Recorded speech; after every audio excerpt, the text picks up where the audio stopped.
BJP যে তোলাবাজি শুরু করেছে তাতে 6 মাস থেকে 1 বছরের মধ্যে টুলু মিনি টুলু হয়ে যাবে।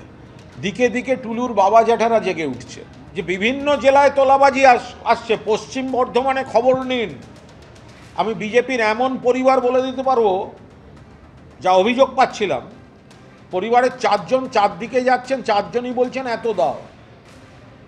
গোটা রাজ্যে একাংশের বিজেপি, নিশ্চয়ই সবাই নন, যেভাবে তোলাবাজি করছেন, আরে তৃণমূলকে বলছে মামলা দিয়ে দেবো, মিথ্যা মামলা দিয়ে দেবো, আগে এত টাকা চাই।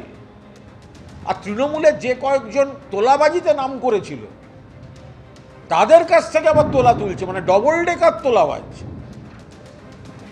তৃণমূলের যারা তোলাবাজিতে নাম করেছিল তাদের বলছে এবার 17খানা মামলা একসঙ্গে দিয়ে দেবো, যা তোলা তুলেছে তার থেকে আমাদের এত দাও। ভয়ঙ্কর ব্যাপার।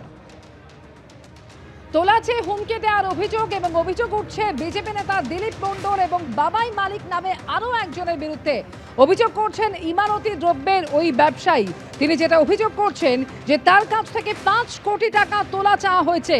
4 মে ফল ঘোষণার পরেই তোলা চেয়ে হুমকি দেওয়া হয় বলে অভিযোগ, এবং 5 কোটি টাকা তোলা না দিলে ব্যবসা বন্ধ করে দেওয়া হবে আবারও হুমকি দিয়েছেন বলে অভিযোগ করছেন তিনি। 4 মে ব্যবসায়ীর অফিস এবং গোডাউনে ভাঙচুর করা হয় বলে অভিযোগ করেছেন তিনি। 18 মে ফের 5 কোটি টাকা তোলা চেয়ে হুমকি দেওয়ার অভিযোগ।